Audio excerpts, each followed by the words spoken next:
Hello and welcome back. It's me, Valerie Monroe, and me, Bookwormy. What's the matter, Bookwormy? You feeling a little sad today? Feeling a little sad today? Are you crying?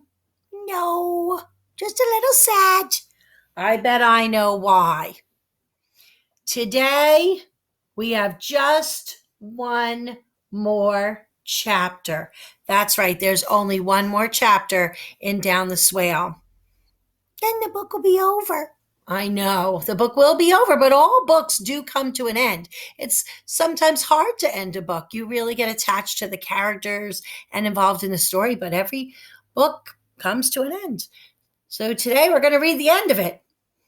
Okay, and then what will we do? We'll announce it next week. We'll still be here, but we'll be reading a new book. Oh, I like that idea. Now, if you remember, last time, Simp was trying to capture Maggie, and he realized once he threw his harpoon into her tank that wasn't really going to work out for him. And he decided to capture Brogdon, and he put him in a black plastic bag. And then he was going to maybe try to sell Brogdon for money. And what he did was he ran upstairs and he was just getting ready to leave the house, and he opened the door, and John was there, Elaine was there, and the police were there, and he was arrested. That's how we ended yesterday. And this chapter 16, last chapter, only one more, takes place 3 months later. Teamwork, Elaine said proudly. That's what saved Maggie. They were all there. John, Elaine, Aunt Hazel, Aunt Gladys, and Fred, having a nighttime party on the beach. Nancy would have been there too, but she was busy sitting on the nest. John had lit a dozen torches, and they cast a festive light around the group. Do you think they'll ever come back? Fred asked. His voice was filled with concern. Shortly after the police had taken Simp and Mackie away in the police boat, a distraught Nancy had arrived on the beach, where she had related Fred's dire medical condition. Remember, he had gotten hit. John had immediately taken a kayak out to rescue him. When John found him, Fred was weak from blood loss, but no bones were broken. And after recuperating among the reeds on the beach for a few weeks, he was good as new.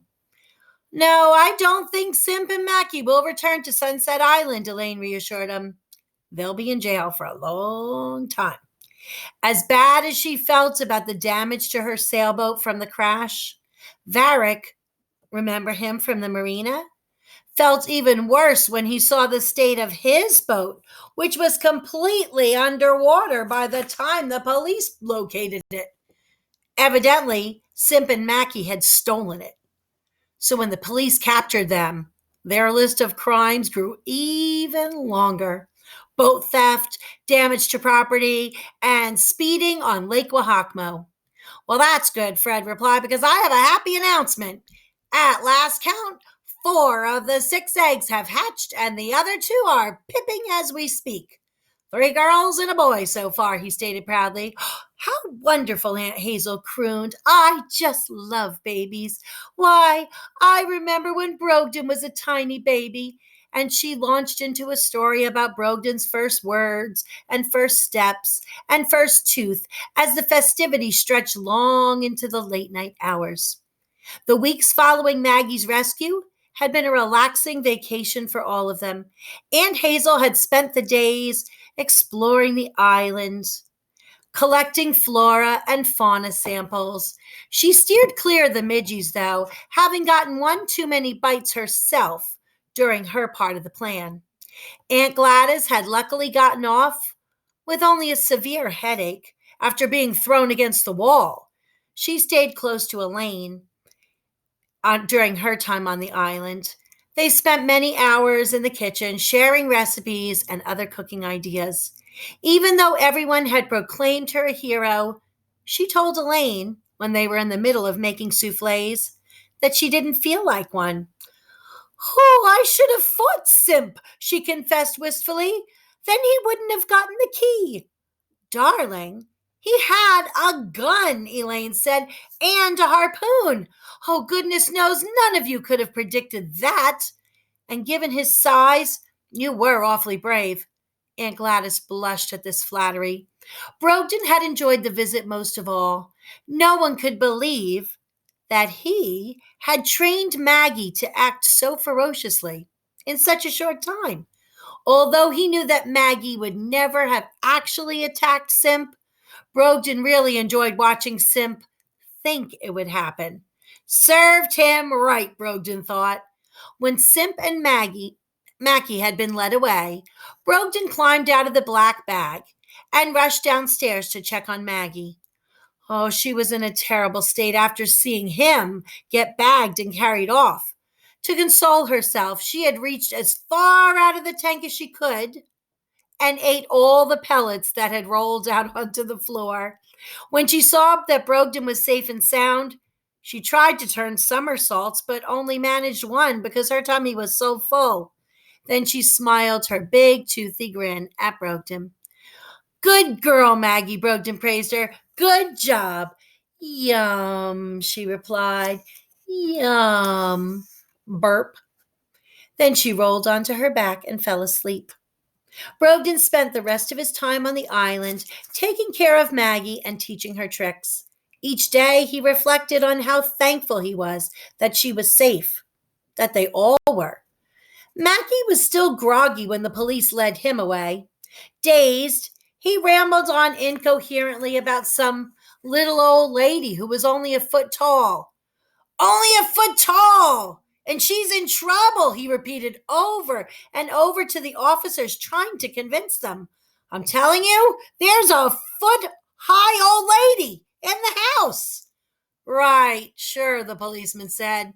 And I'm the Easter Bunny. Keep walking. You can tell them all about it down at the station. Aunt Gladys even managed to feel a little sorry for Mackie. I do believe he was trying to do the right thing, she decided in the end. He just got mixed up with the wrong person. And that person was Simp. And the policeman hadn't believed him either. Let's get this straight, the officer said. You're telling me there's a monster with rows of pointy teeth in a tank under the basement of this house? Yeah, that's right, Simp responded. The policeman shook his head. I hear plenty of wild stories, he said with a laugh while talking with John and Elaine later on. It's the nature of the job, I suppose, but this is a new one.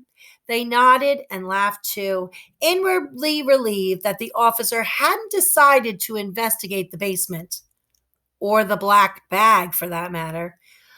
Yes, it's true, Elaine said from her chair on the beach that warm evening. Maggie wouldn't have been rescued without each one of us. And then she smiled suddenly. Oh, look, here they come. She pointed at Brogden, who was sitting on top of Maggie's middle hump as she swam through the dark waves. They were about 30 feet from the shore, circling the island. Brogden waved a greeting as they passed by, and then they disappeared around the bend.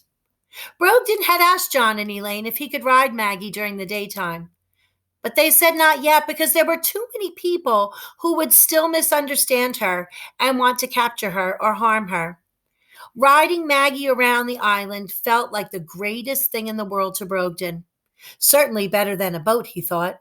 He held tightly to her shining scales as she dipped up and down, and from time to time she would blow streams of water high into the air through her nostrils.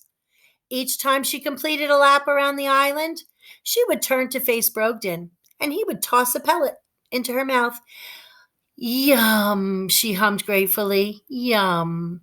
Brogden knew that he would miss her, but there was no question in his mind that he had to return to his home by the Swale. His aunts needed him. They loved him, and he loved them. But John and Elaine promised him that he could return whenever he wanted.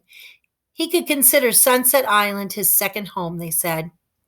A thick gray cloud slipped in front of the moon, and for a minute the night was pitch black, except for the stars.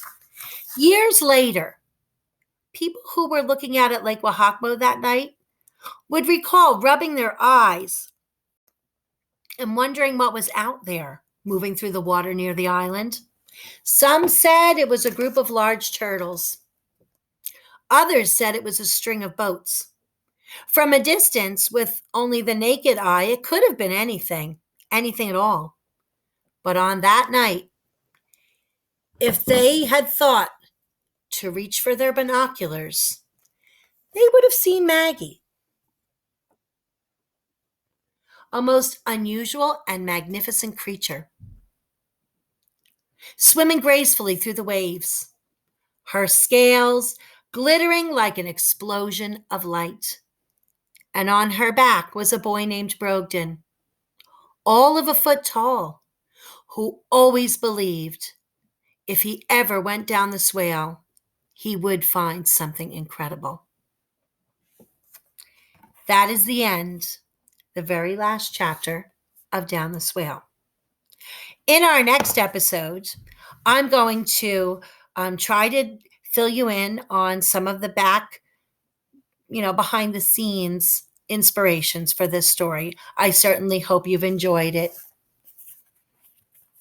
I loved it. I loved that story. I'm so glad. And on Monday, we'll have a special session where we can talk a little bit more about the book and what we're going to read after that. That sounds great. Thanks for joining us today, and join us next time. Bye-bye.